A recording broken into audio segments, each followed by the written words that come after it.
So yeah, the question was, what do you guys currently do to help promote the inventor community over in the US?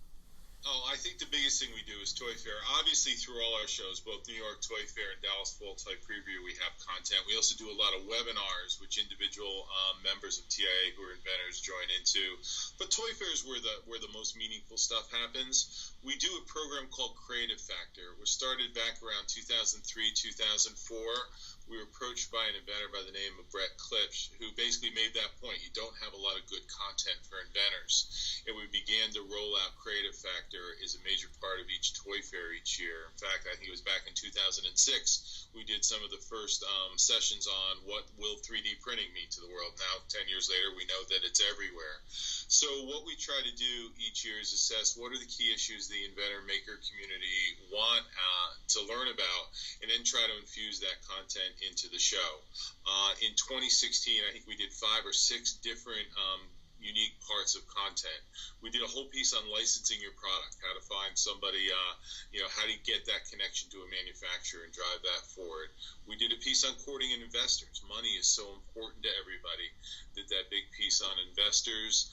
Starting and running a crowdsourcing campaign. All right, you can't find an investor. How do you raise some money on your own?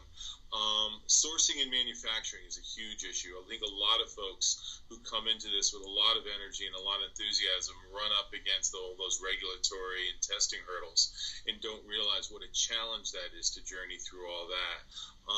And then basically, always do something on product design and development. How do you take your basic idea and develop it, show the different facets of it, and really understand what a toy company or someone who's funding really wants to see out of your product. And then we wrap all that around at the end. We usually try to do some version of Ask a Pro, where basically we have the presenters just kind of hang out or be available for a day. If people want to come up and kind of have a one-on-one exchange and ask them, all right, I've got this product. Here are the hurdles I'm running up against. How do I get beyond them? But try to wrap that all into the Toy Fair experience, because one of the things we know about Toy Fair is the inventor and maker community like to be there to wander the show. And we've always done a really good job. I think, a lot of folks have been to New York Toy Fair. The challenge of that show is it's space constrained. It fills that convention center, and there's not a lot of room for growth. So we've always tried to make a point of making sure there are lots of 10 by 10 booths. The big companies don't grab up every inch of that show. There's a lot of room for new folks. And in fact, this year, we're taking Hall 1E, which was the Digital Kids Conference and some other things, and we're going to infuse that with all brand new companies in 10 by 10 booths, again, to really fuel that inventor maker edge to the show. Nice. And is there a plan to kind of grow that beyond this year, to keep growing that community? And how do you do that? We're going to absolutely keep doing Creative Factor. We're going to find new ways to connect manufacturers, retailers, and inventors. One of the reasons why we went in the Hall 1E and we want to put all the new companies in there is we want to be able to point the major retailers and folks, here's like one-stop shopping. We've always done a good job of pointing out who's new. There's actually 13 sections to New York Toy Fair, but it's still daunting. It's still a 20-minute walk from one end to the other. So how can we put more of those folks together? In terms of growth, really New York Toy Fair is going to be maxed out after this year. We've now taken every spare inch of the show, including not having digital kids, which we thought was a really important part of Toy Fair. In 2021, if all goes as planned, the Javits Center in New York is going to add 1 million square feet. A lot of that's going to be like meeting rooms and things like that. So we'll finally be able to grow Toy Fair and do a lot more for the inventor community. Amazing. And how do you currently gauge the sort of state of creativity currently in the sort of toy and game design space at the moment?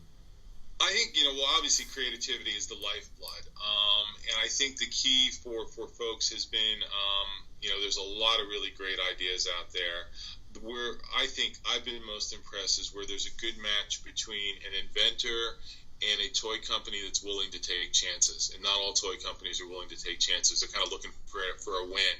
And I think the move to me with licensing being such a dominant factor for a lot of toy companies, they tend to look for the next license instead of the next product they can develop on their own. And that's not a knock. It's just human nature. You're going to look for something that you got a guaranteed chance of success. So if you look here in the States, a company like, for example, Play Monster out in Wisconsin, they used to be called Patch Products. They acquired Ruminate, and now they've taken the Ruminate product to a level that the two inventors couldn't have. because they've done additional tooling to add new facets to that product. They just acquired Automoblocks, and they're working with them to, again, take that incredible wooden toy product that doesn't feel like anybody else's wooden toy to the next level.